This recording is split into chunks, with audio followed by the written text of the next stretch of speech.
Welcome back to Primetime News. And a special welcome once again to our viewers on TVJ International in the Cayman Islands and online at onespotmedia.com. First up this evening, the defamation lawsuit by Government Minister Daryl Vaz and his co-complainants against People's National Party General Secretary Dr. Dayton Campbell has been settled. The matter was resolved ahead of the trial, which was set to begin this morning. Now, Mr. Vaz filed the lawsuit in August 2023 over comments Dr. Campbell made during the PNP's Clarendon Northwestern Annual Conference the previous month. We have the details from Raquel Porter.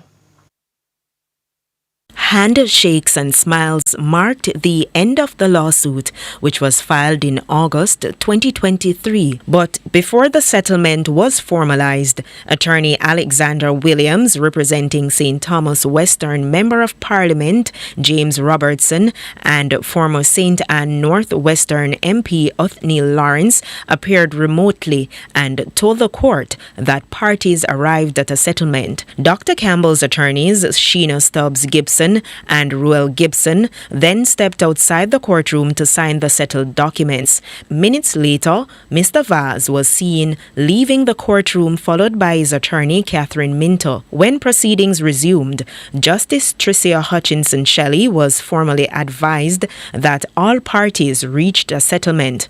The agreement was then endorsed by the court. Yesterday, Mr. Robertson and Dr. Campbell laughed and talked throughout the proceedings.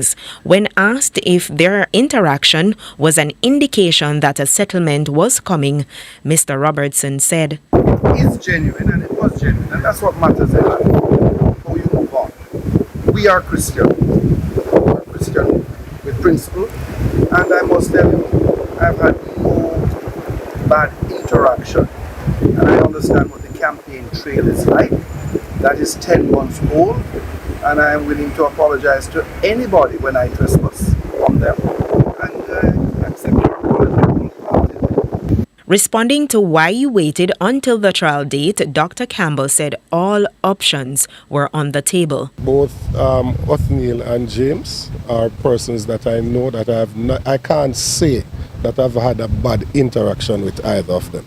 We've disagreed, obviously, because we're from different political parties, but I can't say that I've had any bad interaction with them. There are things that were said that unwittingly would have communicated some things, and those are not things that I wanted to communicate, and therefore, I offered an unreserved apology to them, and that apology will be made public.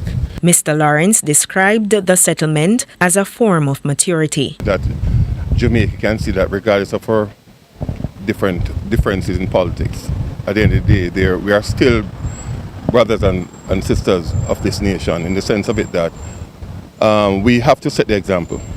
And a lot of things are happening in our country that, people are looking up to us.